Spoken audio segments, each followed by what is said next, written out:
action it provokes, as opposed to what it naturally is, which is just something that takes place inside you that you have been given the gift of being able to realize and to bring into manifestation. And so I really, you know, I guess, you know, I've always felt strongly on just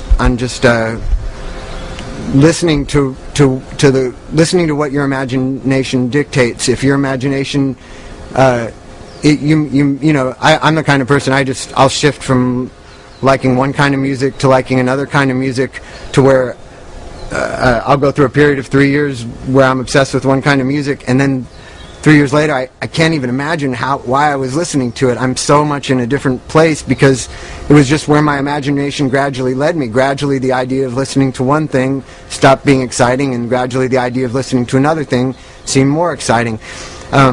And it's because I'm judging music based on its quality, and obviously if a person was judging music based on how popular it was or something, you would tend to focus your interests around things that were popular, and you would tend to make sure that all your musical efforts were coordinated with the standards that the public sets of what's considered, you know, the best. And I believe that kind of thing can make the imagination of a person that should be changing from one thing into the other into having a fixed idea of what's great, you know. And the mind should naturally just shift from one thing to the other, because that's the nature of the mind, you know. It jumps from one thought to the other all the time. We have no control over that, but it can, you know. I'm not going to go into that, but you know, it's the nature of everything in reality to change from one thing into another, and our minds are doing it all the time, and there's no reason that a person shouldn't completely shift their interest from one musical form to another, or shift their idea of what the idea of a great guitarist is, or what the idea of what music should do is. It's all really natural, and you know, to let the ideas of what society tells you, this is a great guitarist, he's number one, nobody's better than him. It's just what that ends up doing is just putting a fixed idea about something that people should never have a fixed idea about. You might, you know, I'll go through phases where I'm studying completely, you know, guitar players who really weren't very well practiced, but that and didn't have a lot of technique or anything, but their ideas were so strong, and the emotion that they put into what they do was so strong, and they were so unique and original that they, for that period of time, seemed better than somebody like Jeff Beck or Jimi Hendrix, or people who I also consider to be, you know, the greatest. It's just like, but I can't see someone like Bernard Sumner from Joy Division as being any less than what Jimi Hendrix was. In my eyes, they're the same thing, and depending on my mood or depending on the time in my life, I'll see one as being extremely relevant to my life, and I'll see another one as having no relevance, and then it'll turn around the other way again. You know, I'm really happy that's the way that the brain works, and that's the nature of music, is that I don't really think it's, I think only the individual can say for themselves what's good and what's worthwhile.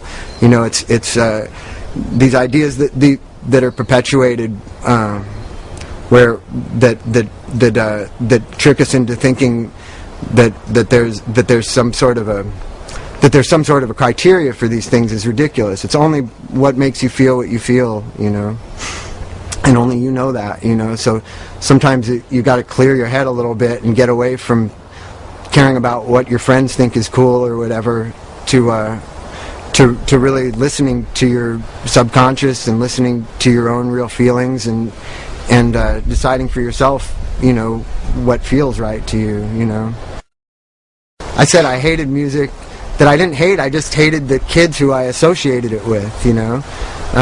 So when things like Depeche Mode and stuff came out, I didn't think I liked it, and Duran Duran and stuff like that, and I knew in the back of my head that I did like the sound of it, but at the time that it came out, there was no way that I was going to make any sort of that I was even going to admit to myself that I liked it, because I was concerned about the outer appearance of what that would mean if I liked it or something, or creating some kind of a fixed identity of me as the guy who really, into the music I was into, which obviously I was also really, I was much more into than I would have been then anyways, but with whatever things like King Crimson and Genesis and Yes and stuff like that, that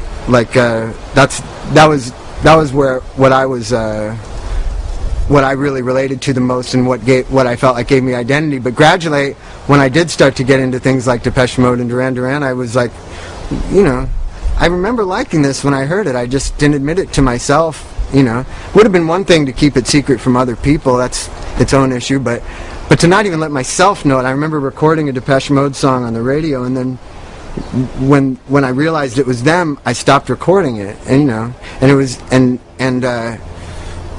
I loved the sound of it, and that should have been all I was going by. I shouldn't have been concerned about, oh, these people like it who I don't like, or something like that. It's like, it's a silly way to think, and I guess I have the reverse of it. Most people like things because other people like them, and I think either way you're doing yourself an injustice, because you like everything you like for a reason. If something sounds good to you, it sounds that way for a reason, and even if you don't understand something right away, sometimes if there's some little part of your brain that says there's something healthy here, or there's something interesting here, sometimes it's important also to do that. I did that, with jazz and stuff. I guess I grew up around classical music, so I didn't have an ear for jazz the way some people do when they're young, but I knew that there was something there for me, and so I learned things on my guitar and gradually developed the receptors in my brain, the emotional receptors in my brain that relate to the types of feelings and sounds and chords and melodies that are in that kind of music. And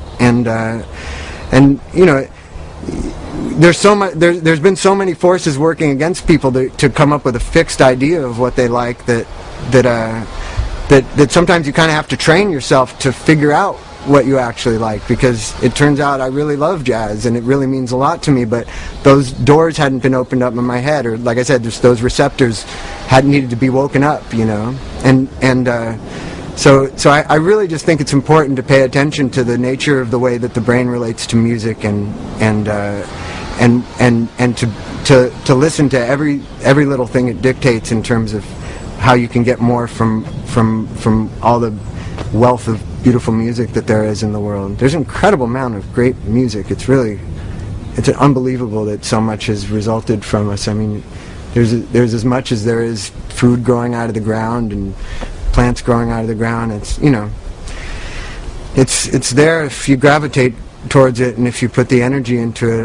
I think it's really unwise to just buy whatever the thing is that's pushed down your throat next. It's like it's important to look for things and to find things yourself. You'll find that something is guiding you towards the things that you need to be listening to. The more you do it, the more in touch with that force you'll be.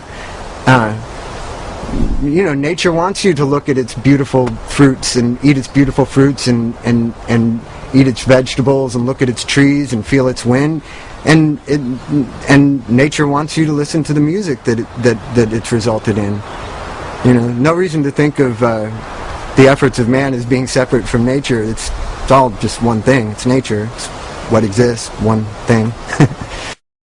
I get the impression, I talked to a psychic, and she said something about my cats liking they enjoy the noise that I make. And she also said something about them not having the same perception of time that we do.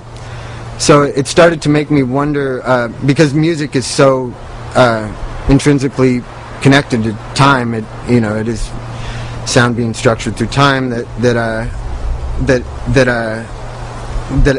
their perception of it, they wouldn't hear the organization of it in the way that we do. It's funny how with a piece of music, you're just following your feelings, but you play something that is good in the form that you make it in. But if one note was off, if one note was in a slightly different place, it would sound totally wrong and sound like it didn't at all follow a coherent train of thought. it's real specific why one note sounds good following the next. And again, it's something you just gradually learn by following your intuition. It's not something that